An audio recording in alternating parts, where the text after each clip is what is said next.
Okay, this is the top 5 things that I learned this week, going from retired teacher to full-time artist.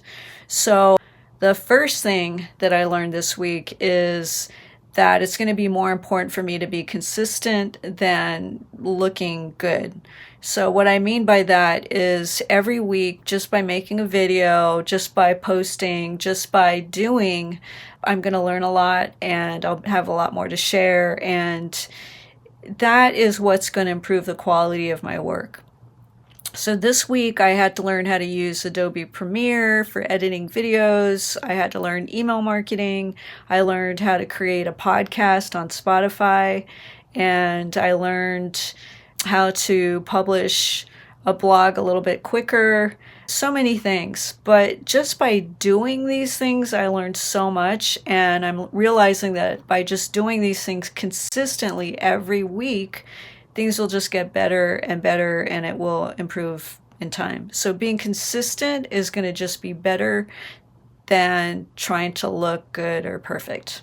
Okay, so the second thing I learned this week is to not stay glued to the computer, because it would be so easy in some ways to just stay 3 hours, 5 hours just looking at that computer trying to perfect this email that I'm trying to send out or edit a video. But I needed to intersperse movement in order to maintain a sense of well-being.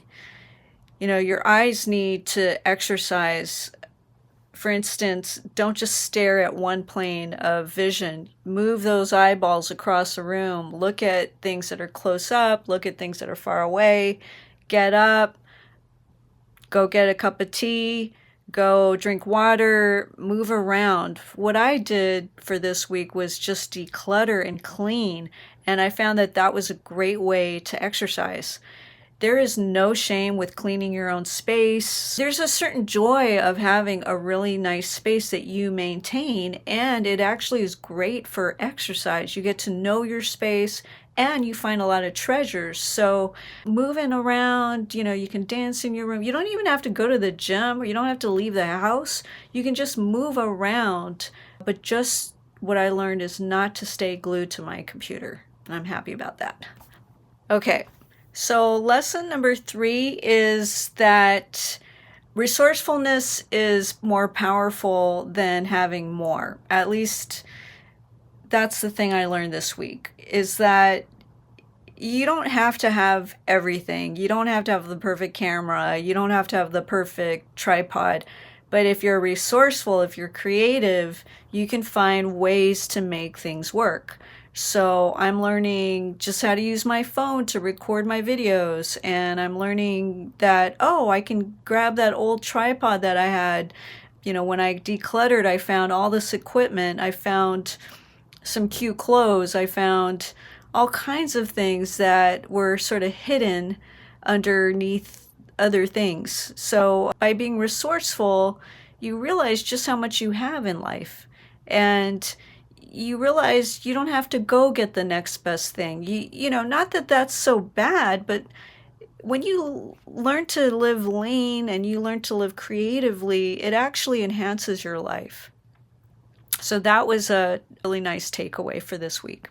This is lesson number 4, and the lesson was for me that things are usually less scary than we imagine.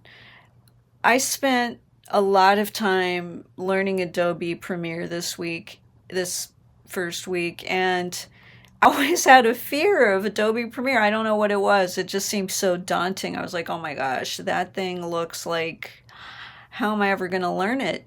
But I have subscribed a year to the Adobe Creative Suite, and it's so cool. I just knew, like, it's the best of the best for editing video. So I was just determined to learn it. And now, you can just go ahead and Google your questions. You can use ChatGPT to just ask it, like, how do I make the video faster? How do I change the audio? How do I cut the scene here? And as you do it, referring back to my first lesson, you keep doing over and over and you learn it. So yeah, just the idea of learning something was kind of scary, and it kind of kept me from progress in the past. And after wrangling with this Adobe Premiere this week, I felt that, I can do this.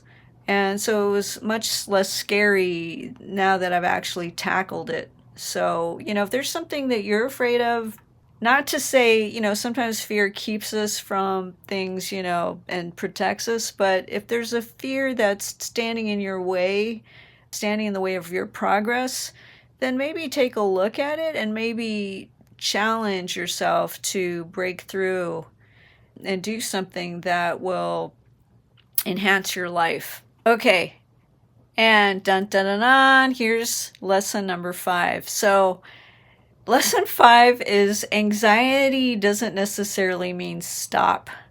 So, I have been experiencing so much anxiety transitioning from a teacher to an artist, because becoming an artist means challenging myself to share more of what I'm doing. And I don't know why. Well, I think I do know why, but I think everyone experiences anxiety. We don't, it's all our individual journeys where we might experience that. But for me, I was very nervous about making videos. I was nervous about just clicking send when I had to send my email. I was nervous about, clicking publish when I was updating my blog. I remember, creating the Spotify podcast and being like, oh my gosh, I'm going to make this. And I felt all this anxiety. But the minute that I did each thing, the anxiety actually lessened, and it was on to a new anxiety.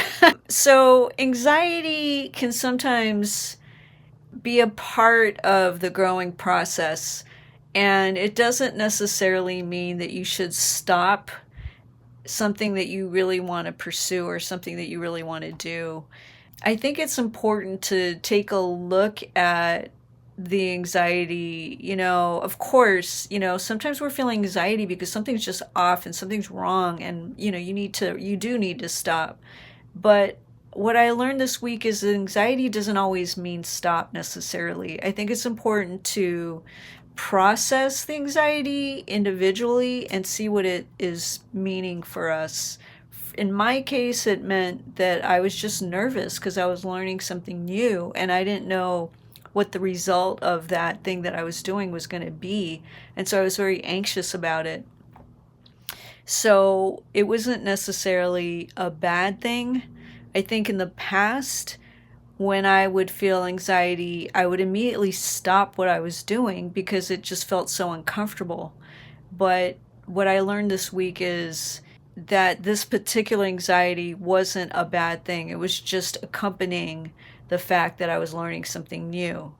So again, everything that I've learned this week isn't necessarily like a blanket thing that everybody's going to get if they were to transition from teacher to another job.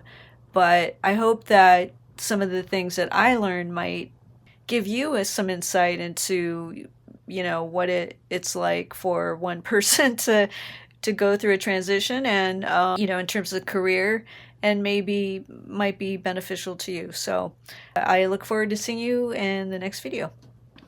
And if you found this helpful, I am building a career from teacher to artist, and I would love for you to join me as I create a video each week, and we'll see how the videos improve and what happens each week. So these are just these 5 lessons, but we'll see what happens next week. Okay, so if you are interested in finding out, just click on the subscribe and give a like. I just feel so weird asking for that, but why not, right? I have to move past the anxiety. All right, have a wonderful rest of your day, and thank you for watching. Take care. Peace.